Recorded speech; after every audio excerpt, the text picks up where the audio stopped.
welcome to our Real World Convos. I am here with Jeremy Negrey, and we are here to talk about business communication, tools in the workplace, things that go right, and a little bit about things that go wrong. So I guess let's start with what tools. So what types of communication tools have you used in your companies? Yeah, absolutely. So for the majority of my career, I've worked for companies that were big Microsoft shops. So really very familiar with the Microsoft, what they call Microsoft 365 now, or 365 Copilot now is even the newest name, I think, suite of tools.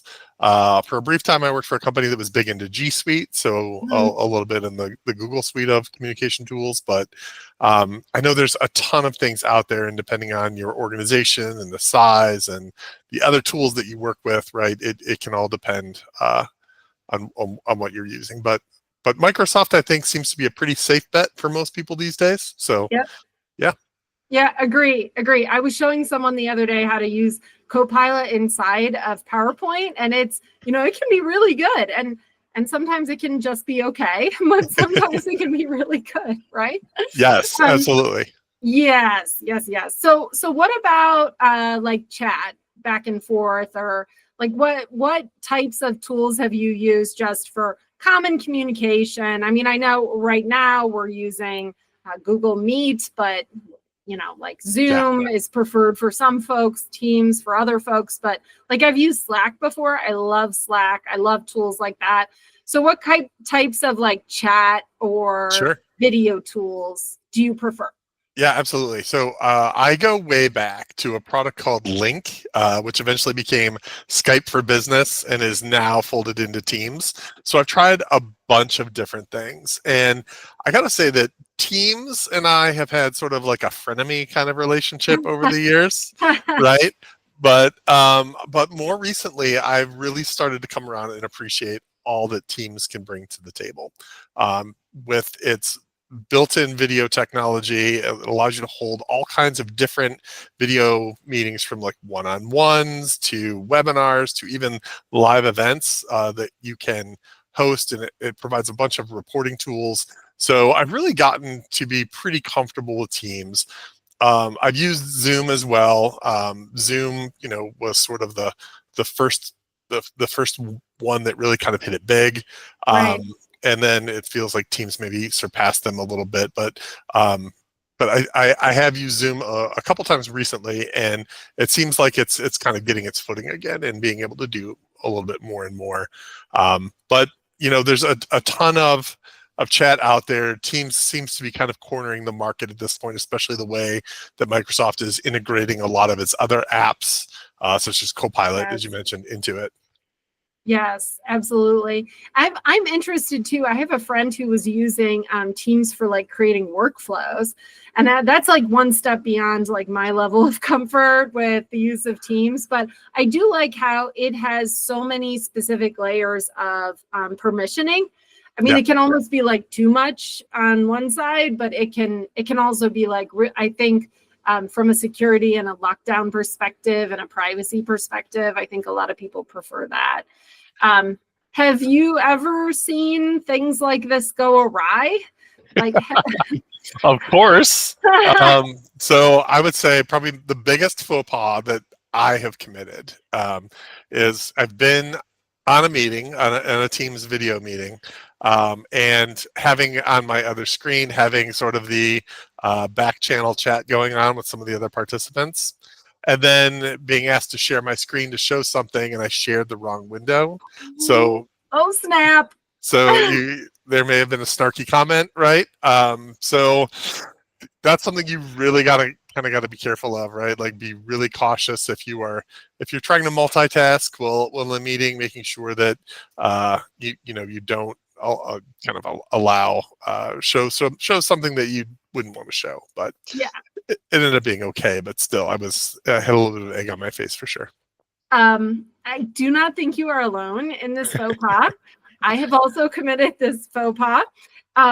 Once I had shared screen, I had shared the right thing, and then we continued with the meeting, and I forgot I was still sharing screen. And so I Oh moved no. Windows, and I backed myself into, I was writing an email. I was like, this is a really cool idea, but we are never going to implement this. And I don't understand how this person doesn't know that. And I realized it. Yeah. I did, but it was up there for some, like, not minutes, but definitely seconds. And it was bad. So Yeah. I think advice you would give to other people would be what? Well, I suppose the right advice is to say this, to not do it, right? Like try not to multitask, but that's kind of like, telling your teenagers not to make the same mistake that you made when you were their age, right? But I would say like the best way to do that then, if you're gonna do it, run the back channel chat on your mobile device, right? Or something that's not I connected like to the meeting. it. Yeah, and that'll could save you some potential embarrassment. That is actually really good advice, because I do have multiple devices. I tend to use them like all day and all night long, so I have to give them naps sometimes. So I think that's a great idea, because you could just roll it on another device entirely. That's really smart. I try to be very specific about like sharing the window or the tab, as opposed to sharing like your screen.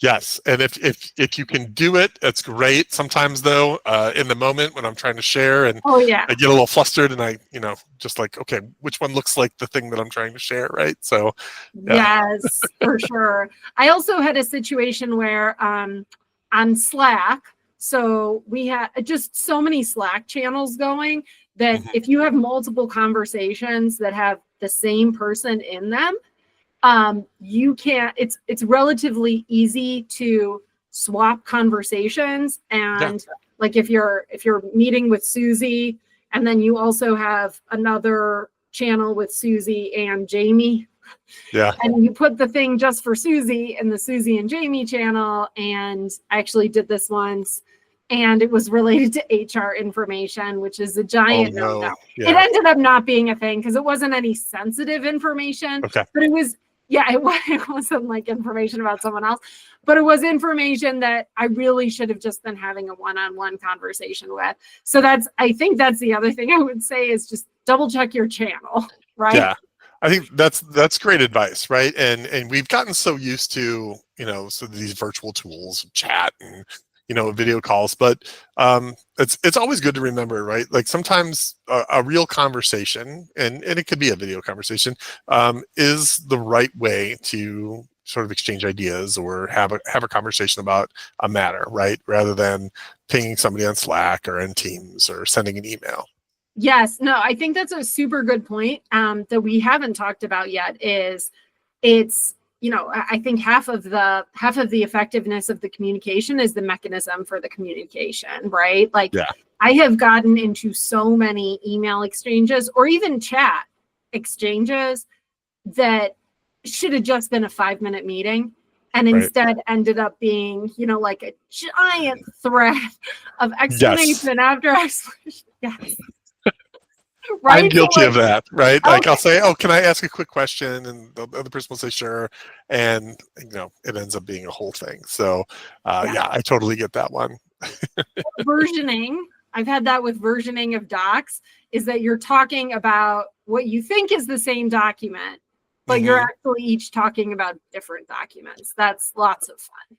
Yes. And one of the things that I really love about Teams is that they've sort of integrated OneDrive into Teams. So there's a much easier version control, and even like sharing documents outside of Teams, like via Outlook, it's a lot easier just to share the link, right? And then control permissions and making sure everybody's always on the latest version.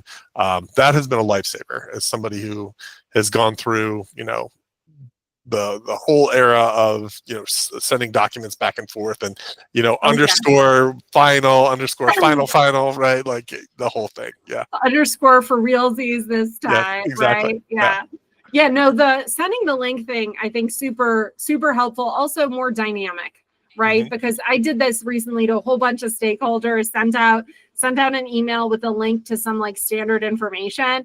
And by the way, we have like the best team. And one of the team emailed me and was like, I think that link, not not the link to the document, but a link within the document. I think that link, you might want to double check that. So I went in and I had embedded an incorrect link in the document that I sent out. So I was able to just change it right then. I didn't have to send out an updated email to 18 people being like, uh-oh, version 2, ignore version 1, you know. Yes, that is true. That makes it so much easier. It's very helpful. So if you were talking to someone who was just starting to get comfortable with, say they were in G Suite their entire life and now they're moving for Teams, what do you think is like one critical piece of advice or your best tip? Like your best tip for an awesome thing to do in the Microsoft world? Oh, that's a good question. So I think if somebody's getting started, I would tell them to start easy, right? Start with just the chat and take some time every day, a couple minutes to explore something different, right? Microsoft has a lot of great free tools out there to kind of educate users on the different features and functionality of pretty much everything they make, but especially for Teams. And as part of my professional development plan this year, I wanted to learn sort of some of the more advanced features of Teams. So I've sort of been exploring those a little bit and looking, to integrate additional apps within the Teams, or, I have a project team that I'm a part of that we created a team specific calendar. So we always know who's going on vacation, who's on PTO, and we schedule our team meetings there. That way we don't have a single owner. Not one of us has to be the owner. So if, I'm on vacation and I'm the meeting owner, somebody else can go in and change the invitation, right? So that's super helpful. Yeah, no, 100%. The meeting owner pain is for real, especially when it's also external and internal, and you try to record something, it can throw you off for sure. Yeah. One of the other things that I had just learned that I know Microsoft has a version of this, but I have not explored, is the calendar feature, whereby you can actually put a calendar link. You can define hours, just like a Calendly. Is that how really? Yes. So there's a feature in Outlook, and there's a feature in Google Calendar has the same thing, where you can go and you block off like when you have spaces to have a meeting. Okay. And it generates a link. And what I did is I just put it in my email signature. So if I'm emailing someone, I know how fun, right? I was very proud of myself. But you can just, when you send your email, if you're going to meet with someone, you can just say, my calendar link is underneath my signature. Feel free to grab some time. Yes, that would save all of the emails and pings that I get to say, hey, I'd like to set up a meeting. When are you available? Right? Like just click the link. And then the calendar holds, right? And then you go and you put like 3 calendar holds on, you send them the times, and then they tell you So I think it's been there for a few months, but I just I'll have to check it out. Learned this a couple of weeks ago. So thanks. See, you learn something new every day, right? You absolutely do. But I think what you said was so important, is that like you actually have to be intentional about that. Yeah. Right. Because it's moving too fast. You have to okay, I'm going to reserve 15 minutes a day to learn the newest whatever. Because that was a game changer for me. Yes. The calendar thing was a game changer. And there's just so much out there, and even small things, right, that are you might not think are super important, like being able to pin a file as a tab to your team channel, right? Like that can have a huge productivity impact on your day. So I when I work a hybrid role, and when I'm in the office, I try to set aside like the 20 minutes or half hour that I'm eating my lunch to do a little bit of professional development, whether that's looking up the latest features on Teams, or watching some LinkedIn Learning or something like that. So that's a good way. It's a good hack to feel like you're exactly. Yes. Or someone could build a university that enables you to learn a little bit every day at your own pace. It's the perfect opportunity to check out. Yes. It is. No, it's awesome. So thank you so much. I really appreciate it. I think our students and our colleagues will really enjoy the tips and tricks. And it's always good when someone is like enthusiastic about Teams, because Teams does get like sort of a bad rap sometimes. It does, and like I said, we've had our moments, we've had our ups and downs, but more recently it's been more ups than downs. So awesome. So no burn book for Microsoft right now. That's right. Okay. Always a pleasure, Sasha. Thank you so much. Thank you so much, Jeremy. I appreciate it.